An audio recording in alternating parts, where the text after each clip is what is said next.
Imagine this is your first day in your leadership role. Your nerves are on fire. You are thinking, what is going to be my approach as a leader? You're asking yourself all these questions. What's my leadership style? What type of leader do I want to be?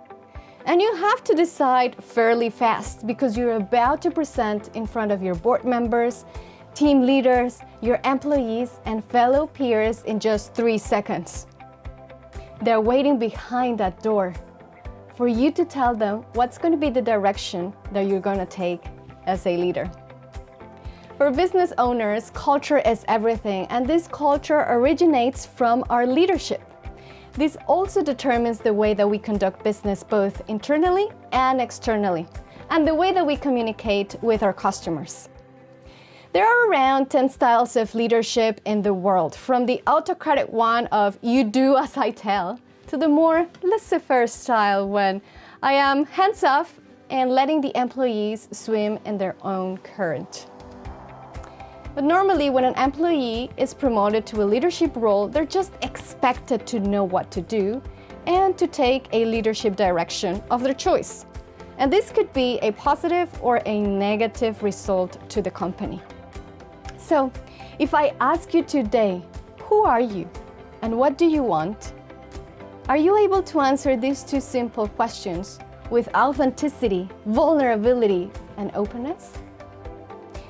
I like to say that in order to answer these questions, we need to know ourselves first. And we need to be transparent in order to create what I like to call our leadership identity. So, who am I? What do I want? And what's my leadership identity?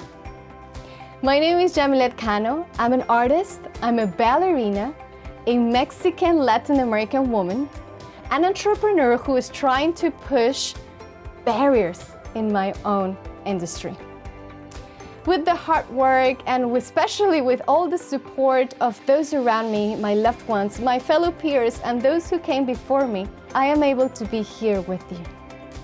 And I decide to take the approach of being a radical, empathetic leader.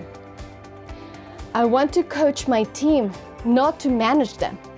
I want to listen to them and understand what they need in order for me to be able to push them to the right direction and support them so they can be the best version they can ever be and also follow their dreams. So if I ask you again, what do you want?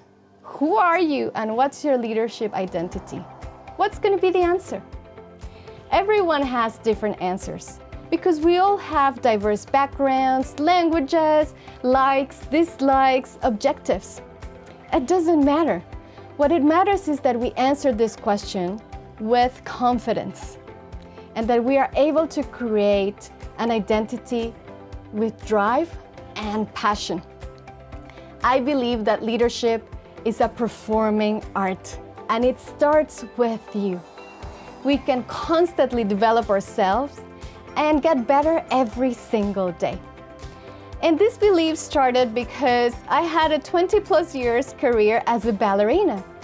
And then I always knew that I could never be perfect. I could always be that dancer that would strive to be better every single day with passion. That passion that made me feel and breathe ballet 24/7, despite the challenges, blood, sweat, and tears. I'm sure you all have a passion or a hobby that you love so much that you want to feel and breathe this situation 24/7.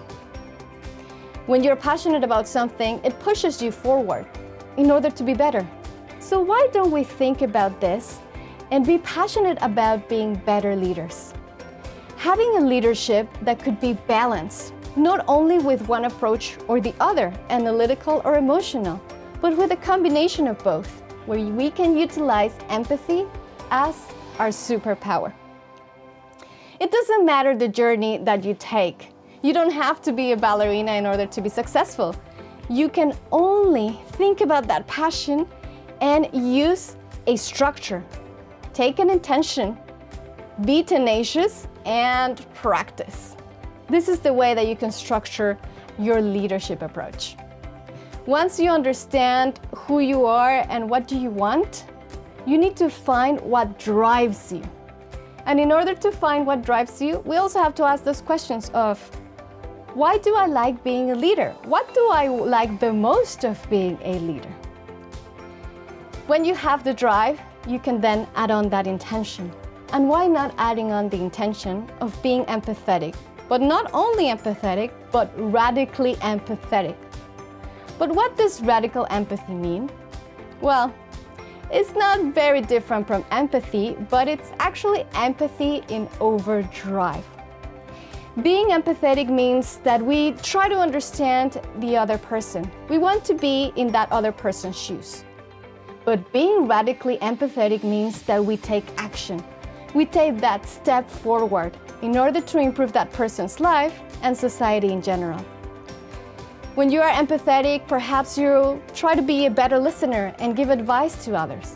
But when you are radically empathetic, you want to build trust and connect stronger and deeper relationships. To become a passionate leader, we need to utilize more radical empathy. And this could sound complicated. You may be asking, how do I start? Well, it's not that difficult. We already mentioned that the first step is for you to understand yourself and to know who are you and what do you want. Second, you need to be patient, stop, and be able to look at all the perspectives so you can appreciate others. And third, you have to take action. Take one step ahead. And even if you have one little step ahead, you're already making progress. That's the way radical empathy will help us. Because radical empathy creates relationships on compassion, stronger relationships. It gives us a sense of belonging, helps us with our general well-being.